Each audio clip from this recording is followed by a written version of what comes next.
हाँ तो मेरे प्यारे मित्रों, कैसे हैं आप लोग। उम्मीद करता हूँ कि अच्छे होंगे और अच्छी तरह से पढ़ाई लिखाई कर रहे होंगे।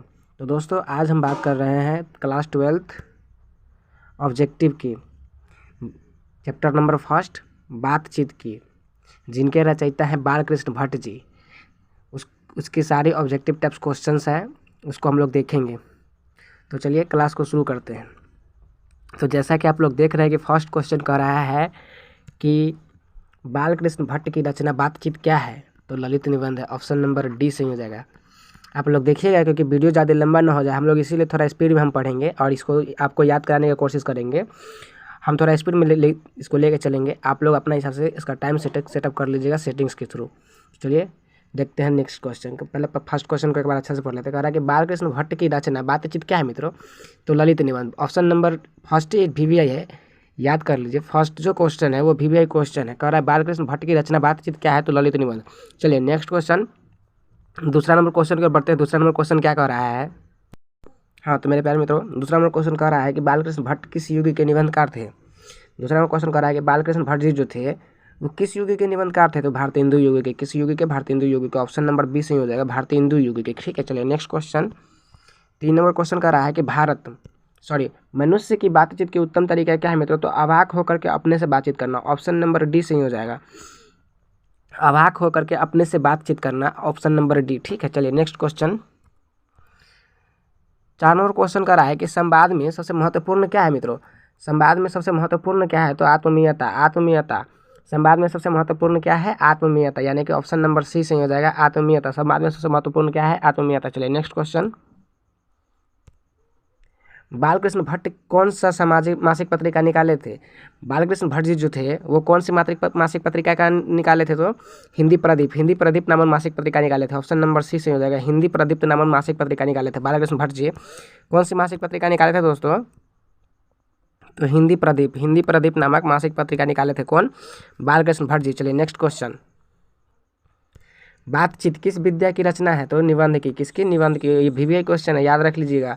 2024 बोर्ड एग्जाम में, 2024 बोर्ड एग्जाम में हो सकता है तो ये क्वेश्चन पूछ ले कि बातचीत किस विद्या की रचना है। तो निबंध, ऑप्शन नंबर डी से हो जाएगा। चलिए next question, next question VVI है मित्रों, 7 नंबर क्वेश्चन VVI है। कह रहा है कि बालकृष्ण भट्ट का जन्म कब का जन्म हुआ था।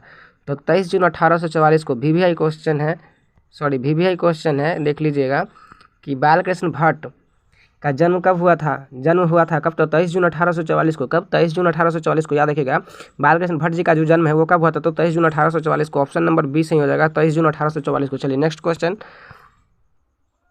तो 8 नंबर क्वेश्चन कर रहा है कि संयोगिता स्वयंवर। संयोगिता स्वयंवर रचना है किसकी, तो श्रीनिवास दास की। ऑप्शन नंबर सी सही हो जाएगा, याद रखिएगा। संयोगिता स्वयंवर किसकी रचना है, तो श्रीनिवास दास की। श्रीनिवास दास की, ऑप्शन नंबर सी सही हो जाएगा। चलिए नेक्स्ट क्वेश्चन दोस्तों, 9 नंबर क्वेश्चन VVI है, बोर्ड एग्जाम में पूछ सकता है। कह रहा है कि कौन सी रचना बालकृष्ण भट्ट की नहीं है। तो परीक्षा गुरु। परीक्षा गुरु किनकी रचना नहीं है, तो बालकृष्ण भट्ट जी की। कौन सी रचना बालकृष्ण भट्ट जी की नहीं है, तो परीक्षा गुरु। चलिए नेक्स्ट क्वेश्चन, 10 नंबर क्वेश्चन के बढ़ते हैं। तो 10 नंबर क्वेश्चन का रहा है कि कौन सी रचना बालकृष्ण भट्ट की है। तो रेल का विकट खेल। कौन सा, रेल का विकट खेल किसकी रचना है, तो बालकृष्ण भट्ट जी की। ऑप्शन नंबर ए सही हो जाएगा, रेल का विकट खेल किसकी रचना है, तो बालकृष्ण भट्ट जी की। चलिए नेक्स्ट क्वेश्चन, 11 नंबर क्वेश्चन क्या कह रहा है मित्रों। तो 11 नंबर क्वेश्चन कह रहा है कि रॉबिन्सन क्रूसो ने, यहाँ पे टाइपिंग मिस्टेक है, यहाँ पे होना चाहिए था रॉबिन्सन क्रूसो लिखा हुआ है, क्रूसो होना चाहिए था। रॉबिन्सन क्रूसो ने 16 वर्ष के उपरांत किसका मुख से बात से सुनी थी। तो फ्राइडे के मुख से। किसके मुख से, फ्राइडे के मुख से। ऑप्शन नंबर ए सही हो जाएगा, याद रखेगा। रॉबिन्सन क्रूसो जो था वो क्या था, एक आदि मानव था, यानी कि जंगल में रहने वाला मनुष्य था। रॉबिन्सन क्रूसो ने 16 वर्ष के उपरांत किसके मुख से एक बात सुनी थी, तो फ्राइडे के मुँह से। किसके, फ्राइडे के मुँह से। चलिए नेक्स्ट क्वेश्चन, 12 नंबर क्वेश्चन को देखते हैं। 12 नंबर क्वेश्चन क्या कर रहा है। तो 12 नंबर क्वेश्चन कर रहा है कि बातचीत शीर्षक निबंध के निबंधकार कौन है। क्या करा है मित्रों, 12 नंबर क्वेश्चन। 12 नंबर क्वेश्चन कर रहा है कि बातचीत। बातचीत शीर्षक निबंध के निबंधकार कौन है, तो बालकृष्ण भट्ट जी। बातचीत, ब से बातचीत, ब से बालकृष्ण भट्ट, याद रखेगा। ऑप्शन नंबर डी सही हो जाएगा, डी सही हो जाएगा। चलिए नेक्स्ट क्वेश्चन, 13 नंबर क्वेश्चन क्या कर रहा है। 13 नंबर क्वेश्चन कर रहा है कि बातचीत के माध्यम से बालकृष्ण भट्ट क्या बतलाना चाहते थे। तो बातचीत की शैली। क्या बतलाना चाहते थे, बातचीत की शैली। बातचीत के माध्यम से बालकृष्ण भट्ट जी जो है वो क्या बतलाना चाहते थे, तो बातचीत की शैली। ऑप्शन नंबर ए सही हो जाएगा, बातचीत की शैली बतलाना चाहते थे कि बातचीत कैसे करना चाहिए। चलिए नेक्स्ट क्वेश्चन, 14 नंबर क्वेश्चन क्या कर रहा है दोस्तों।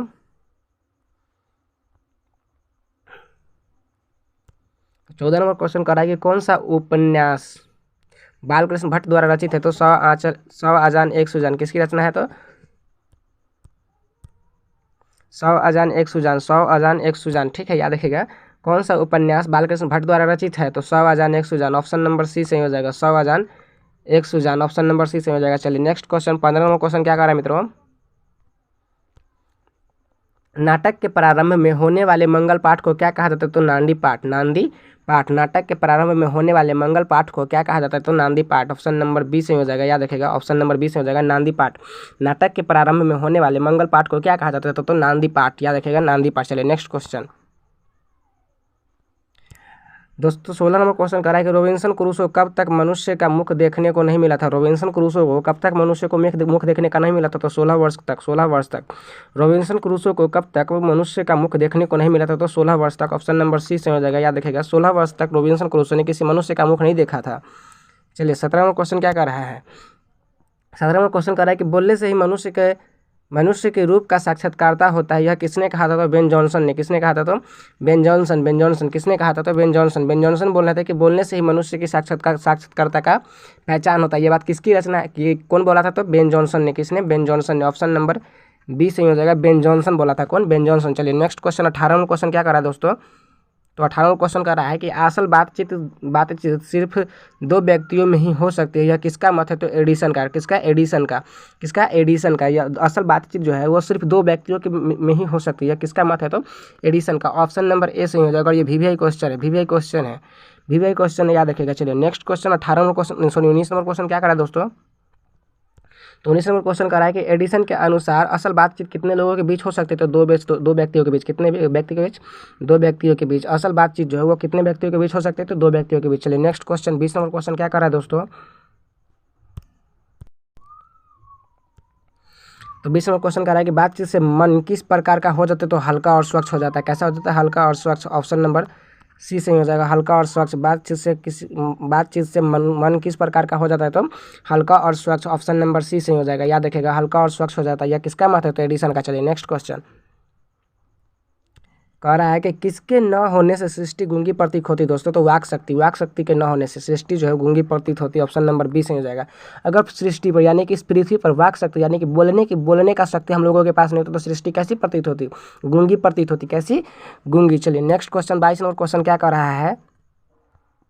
22 नंबर क्वेश्चन कर रहा है कि आउट ऑफ कन्वर्सेशन कहाँ के लोगों में सर्वाधिक प्रचलित है? तो यूरोप के लोगों में, ऑप्शन नंबर सी सही हो जाएगा। और ये वीवीआई क्वेश्चन है, याद रखिएगा, वीवीआई क्वेश्चन है। कह रहा है कि आउट ऑफ कन्वर्सेशन कहाँ के लोगों में सर्वाधिक प्रचलित है? तो यूरोप के लोगों में। कहाँ के?